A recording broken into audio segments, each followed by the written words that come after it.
Hello and welcome back to Global Focus Today. I am Reverend Dr. Sharri McMurray and I'm your host. And this week's guest is going to be a little bit different from what we usually, I know they're all unique, but this one's going to be a little bit different. For starters, he lived in Puerto Rico for 17 years doing travel information before he became a minister.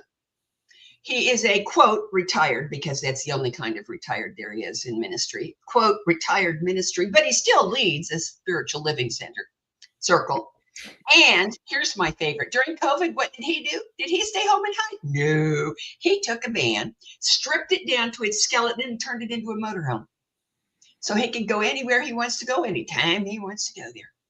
Please help me welcome Reverend Jim Starke. Thank you for saying yes.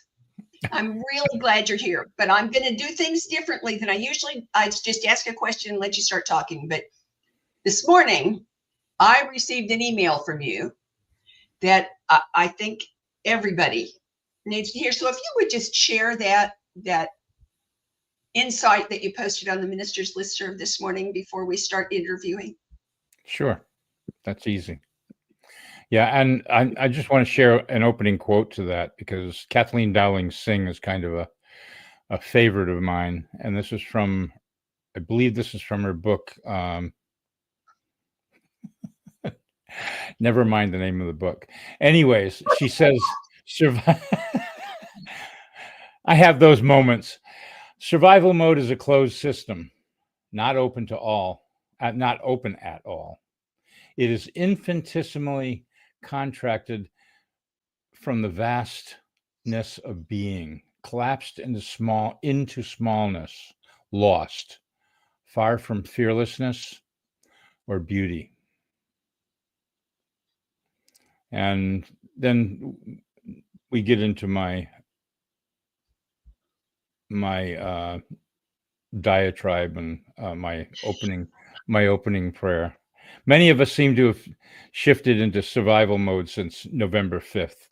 We had specific expectations of where we would be going during the next 4 years, and that's created chaos in a large cross-section of the population. Not unexpectedly. For many, the world, or our part of it, has been uprooted, and we feel we are left angry, perplexed, spiraling out of control in our minds. Yet we seem to forget we are not our bodies or our minds, but individualizations of the divine, universal source.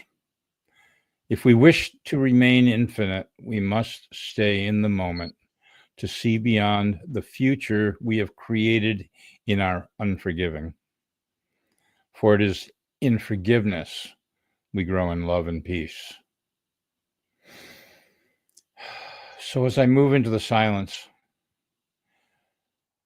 I move beyond the noise and the chatter of people, news, politics, and expectation. I recognize the infinite goodness of the natural world around me, and I am in me.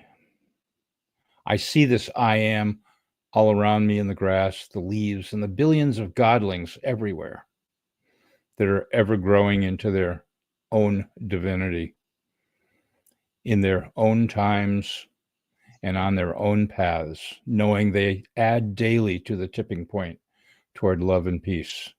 And though I cannot see this growth, my faith recognizes it as the only constant, which is change. I know this change moves us ever forward towards this outcome because there is never retreat, never a reversal in direction. And I am grateful knowing that Spirit always has our back and provides our needs as we move through what seems like a dark night of the soul. I know that light is never extinguished and that Spirit is ever present and lights my way when I open my eyes and allow that light to shine forth. I am grateful to Spirit, my fellow ministers, and even the weakest of heartbeats to add to this light, to grow this light, and to bring forth the new dawn that marks a new way and an expanded path on which we can dance our way into the greater experience of ourselves. Thank you, Spirit. Thank you, Jehovah. Thank you, Buddha. Out beyond the ideas of wrongdoing and right doing, there's a field. I'll meet you there. Quote was from Rumi. And so it is. Thank you. I don't Thank usually you. start by asking people to pray out loud, but I really like that one, so I thought we ought to share it. So now, tell us what's new and exciting in your life since we last met. New and exciting. Gosh, aside from moving my office from the dining room to the bedroom, not a whole heck of a lot has happened. I mean, I've been dealing with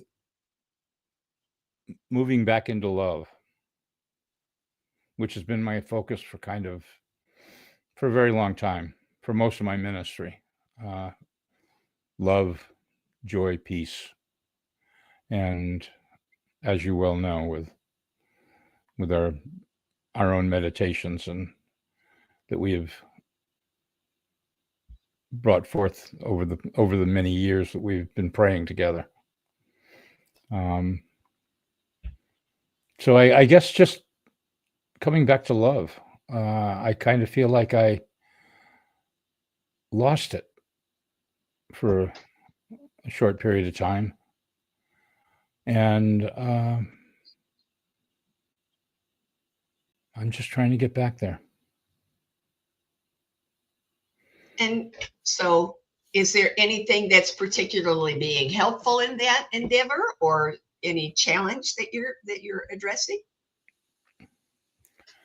The challenge has always been ego. Ego always gets in the way. I know it's easy. Not out. It always tells you what you think you want to know or what you need, but it hasn't got a freaking clue. It's just protecting itself. It's true. That's true. You know, and it's interesting. You know, I told you who my favorite authors were, and Kathleen Dowling Singh is one of them. I just recently started checking out Threads, the social media platform Threads, and I came upon this lady whose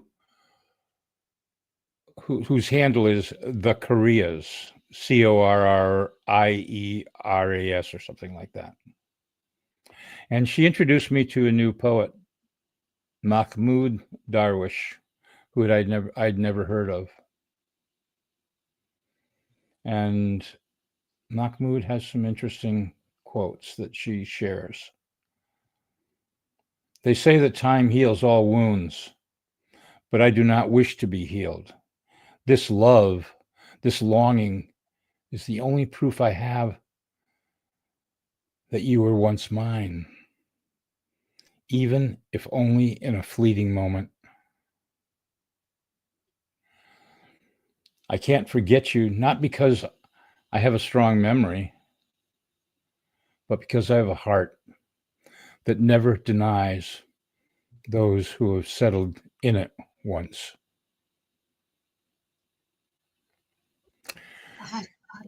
And it's amazing, between Mahmoud Darwish and Rumi, Kathleen Dowling Singh, they all seem to have brought me back to that place that I thought I'd lost, because I really felt lost after the election. And, you know, and it's not about me, because I'm not losing anything, because I'm an entitled male, white, you know, all that stuff they talk about, CIS. But it's for everyone who has the potential to have loss, or has even at this point lost because of Supreme Court decisions and other things.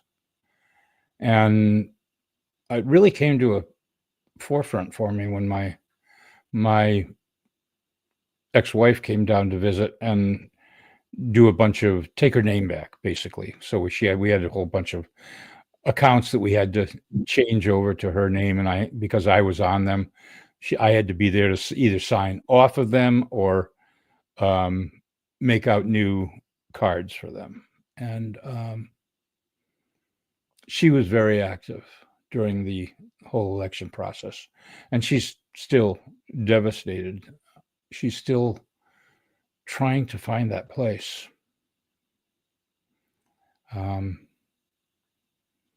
Where she can feel whole again. And I don't know if I can help her. I can point her in a direction. She's a former practitioner, so she's not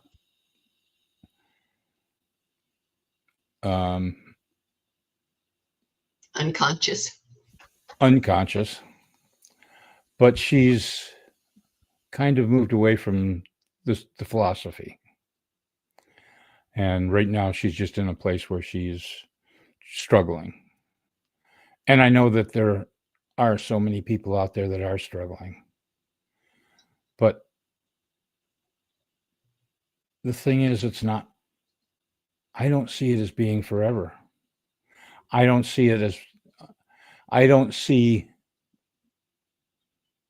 our freedoms, especially our personal freedoms, because nobody can take away what's in your heart. And I mean, even you look back on Nelson Mandela and so many others that were incarcerated for 20 years, 30 years, longer. They kept a faith that was stronger than any bars that were holding them in. They had their own personal freedom, because nobody can take that away from us. You know, I can't remember who said it. Right after the end of the program, it will come to me. But somebody said, they can take away everything I have. They can take away everything I am.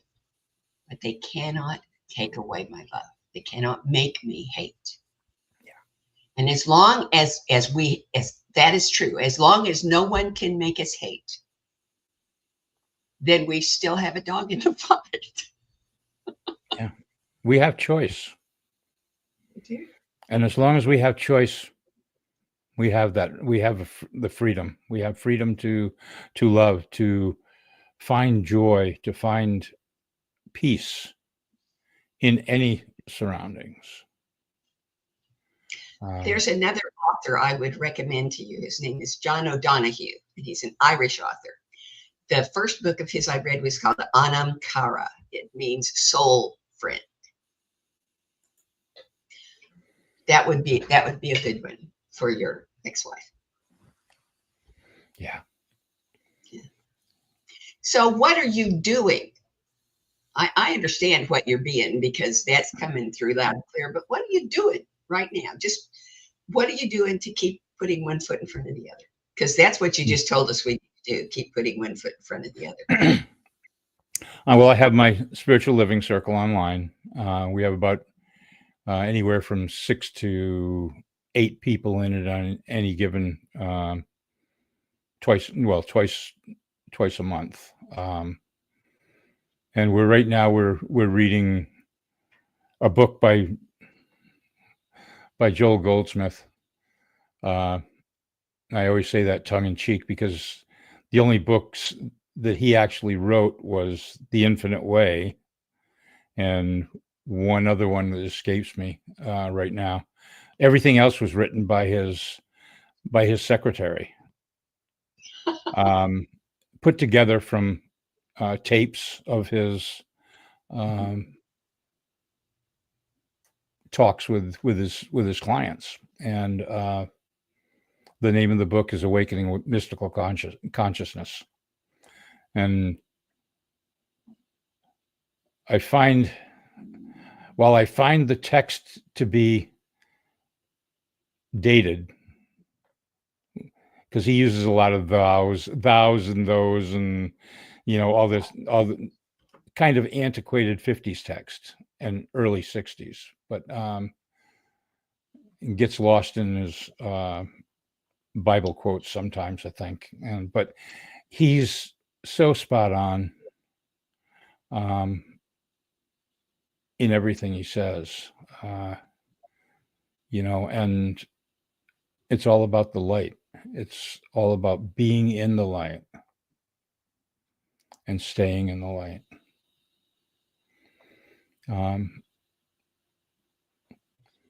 I just wanted to share this quote from Rumi. Rumi is undoubtedly my favorite author because I've got 4 books I'm reading constantly. A couple of them are daily readers, and the other 2 I just read over and over again. One's by Coleman Barks and the other's by Andrew Harvey. And so Rumi says, "This being human is a guest house." And we've all heard this. Every morning, a new arrival, a joy, a depression, a meanness, some momentary awareness comes as an unexpected visitor.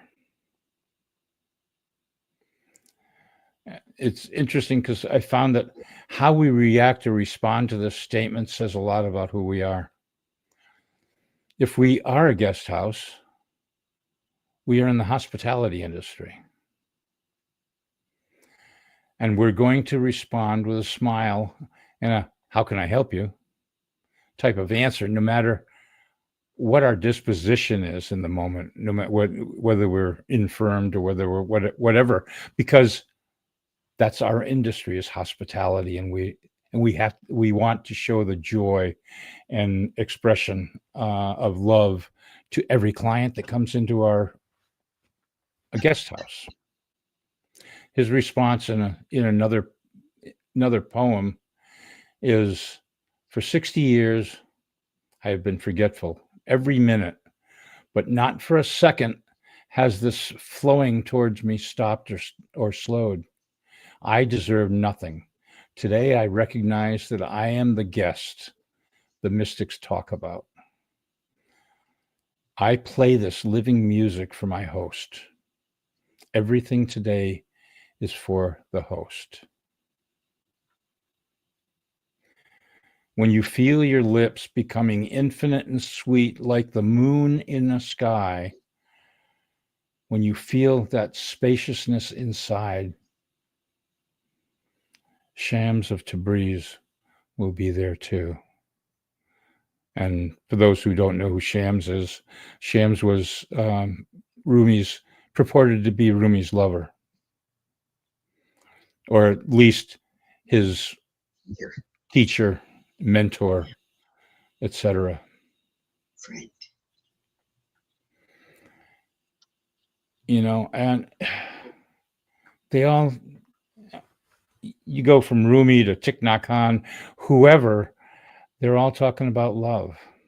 They're all talking about peace. They all talk about joy. And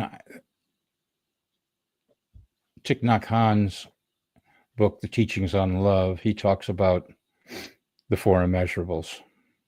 And I've used the 4 immeasurables quite often. Them being loving kindness, compassion, joy, and equanimity, or freedom, if you will. And if we stay in this space of love and peace, we can move beyond anything. When I felt that little blip in my life from the results of the election, I knew that I could get beyond that. But I had to kind of stay away from people for about a week before I could go back out and feel like I'm could cope. So I did. And so much came to me in that period that just about letting go of everything, letting go of our expectations, letting go and forgiving, knowing that everyone is on a spiritual path, whether we know it or not, and that path isn't always moving at the same speed or even in the same direction, but ultimately we all end up in the same place. It just takes longer for us to find it sometimes. And we just have to kind of be patient. And human beings are not patient. We are not. That's the hardest part of it, is just dealing with giving ourselves the time to heal, giving us the time to recognize that we are fine in this moment, that we are not being manipulated by ourself unless we choose to be. If we choose to allow our ego and the words of others to give us direction, we need to step back. We need to step back and do some introspection to find out what really is the truth for ourselves. So many of us in this election cycle have listened to so many others rather than listening to our heart, that we have forgotten who we are. We let somebody else tell us who we are, and that's not it at all. We are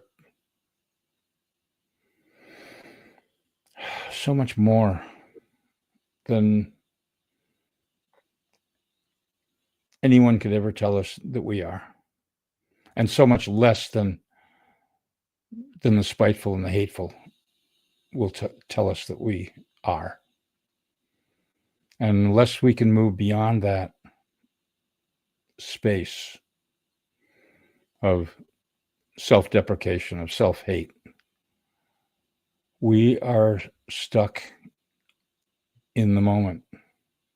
We are basically become stuck in the past. And we all know that unless we're moving forward, if we are stagnant at all, we're not living, we're dying. And that's what we have to move beyond. We have to get out of that stuckness that we put ourselves in and move into, find something else to do, find someplace else to go. Right now, my go-to place is Barnes and Noble. You know, I meet with a group there every morning, and the age range is 60 to 90 in that group, and it's very interesting. The 90-year-old is sometimes a little younger than the youngest of the group, but you know, we all work together to try and bring joy into the group, to try and bring fun into the group, and just bring laughter into our lives. And just means so much, and it's a great way to start the day, because it's the first place I go when I leave the house in the morning. I love it. That's a dangerous place for me. I can't go to Barnes and Noble unless I take someone along who has a gun and will stay outside with my purse. Well, it's actually easy for me because I only buy ebooks. So I'm not even, I'm not, having been in the RV in the past for a couple of years, and then with moving forward and everything. Well, I sent you most of my books. I still have a parcel of them here, but I'm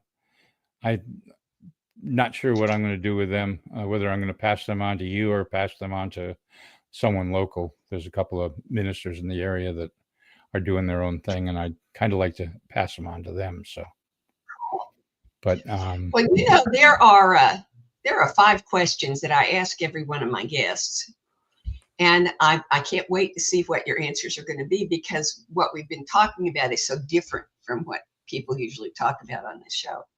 And we'll start with the first one, which is, how does everything you've just said, which is how you live, how you approach the world, how you minister, how does all of that encourage, enhance, support, pick your own verb, conscious evolution?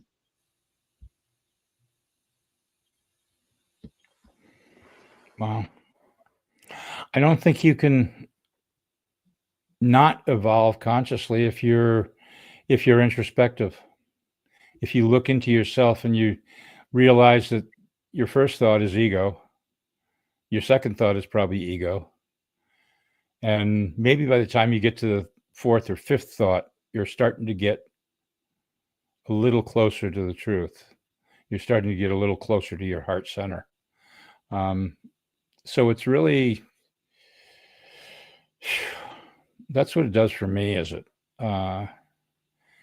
It makes me more introspective. It makes me more meditative, mindful of my surroundings, and of how plentiful the world is. How God shows up in everything, mostly in nature, because that's the easiest place to find it. But God shows up in everything, in the beauty of an antique Ferrari, or the beauty of a fallen tree. Just to see the root system of that fallen tree as it's out of the ground, and see the millions and millions, the infinitesimal amount of little baby roots, and how that tree hangs on with that little bit of a root that's still in the ground, hangs on for life. You look in the trees and the leaves are infinite. You can't count them. I can't count them. They're constantly adding themselves. You look at everything in nature is there for beauty, there to be enjoyed, there to bring us joy, there to bring us peace, the sounds of nature. Of course, when the winds get up to 120, 130 miles an hour, people kind of freak out, but I've lived in that for so long that it doesn't even bother me. Between living in Puerto Rico for 17 years, and I don't think I missed much of a hurricane season in any of those, in all of those 17 years. I finished putting a roof on my casita the day before Hugo hit. Oh, gee. 150 miles an hour, and it was still there after it left. And I have to say, Vieques probably fared better than a lot of the islands around it, because they use so much concrete to build. But still, we found beauty even after that hurricane. We found new ways to get together. The restaurants, friends of mine had restaurants, and they just opened them up to anybody that wanted food because they couldn't keep anything cold. We didn't have electricity for close to 3 or 4 months, I think it was. We Gee. didn't have water for close to 6 months before the water lines to the main island were, and the rainforest, the reservoir that fed the island, were repaired. It was, people just pulled together. There was no us and them. There was no Puerto Rican and gringo. That all went by the wayside. We were just people helping people. So that's the most perfect lead into my next question I can imagine, because it's almost the same question, except it's how does what you do and how you do it promote, encourage, unveil, whatever your verb, world peace?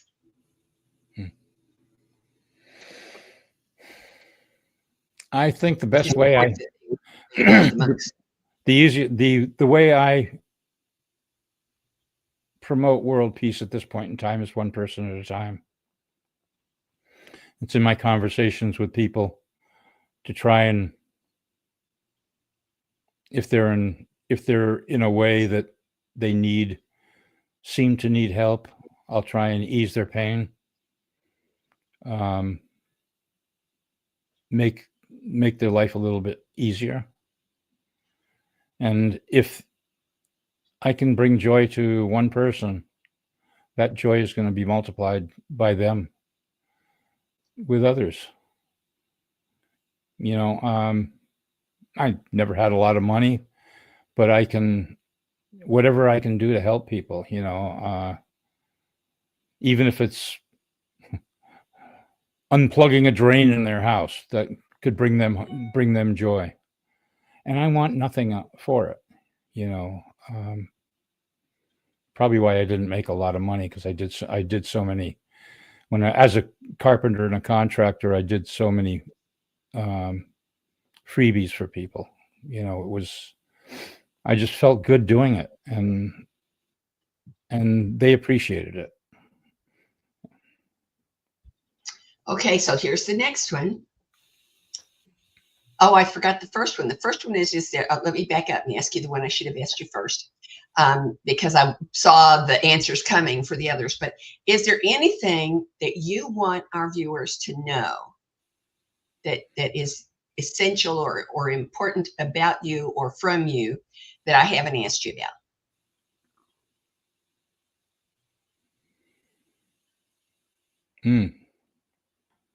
I like hot sauce.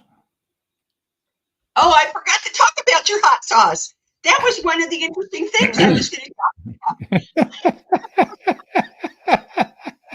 I used to be a hot sauce manufacturer when I was in Puerto Rico, and I maintained that for a few years after we moved up here, and then I sold the company. But yeah, I was selling hot sauce in Puerto Rico. I had seven hot sauces, 3 fruit and chili mustards, 2 marinades, and a mango chutney, and numerous jams and jellies made from local fruits. I love that. All right, so now we'll go to the next question. So this is the one that's the most fun, because you got to close your eyes because you can use your imagination. Now, here's the premise that we're working on. Starting in this moment, everything is going to go exactly the way you want it to go. Every detail, every event, every encounter, every relationship, every occasion, every experience, everything is going to go exactly the way you want it to go.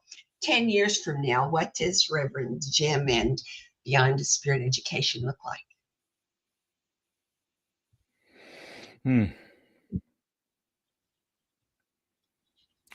I'm not sure that Beyond Spirit Education exists as a physical entity at that point in time, but I will continue to do what I always done: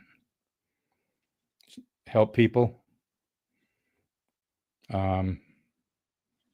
Help people help themselves. I try not to give advice because advice is like giving a fix. I'd rather give a person a fish and say, I'd rather teach them how to fish rather than give them a fish. I'd rather ask them questions about what do they want in their life? How do you see? It's the same question you're asking me. How do you see your life if you could move beyond the place you're in right now? How do you see your future? I see my future. Yeah, you might even get a visit from me. I see my future on the road within the next couple of years. Yeah, parking place. You told me that, yes. But wherever it is, it'll be the perfect place for me. And there are people everywhere that need to be asked what brings joy into their life. Or how can we bring joy into your life? Okay, here's the last one. Will you come back?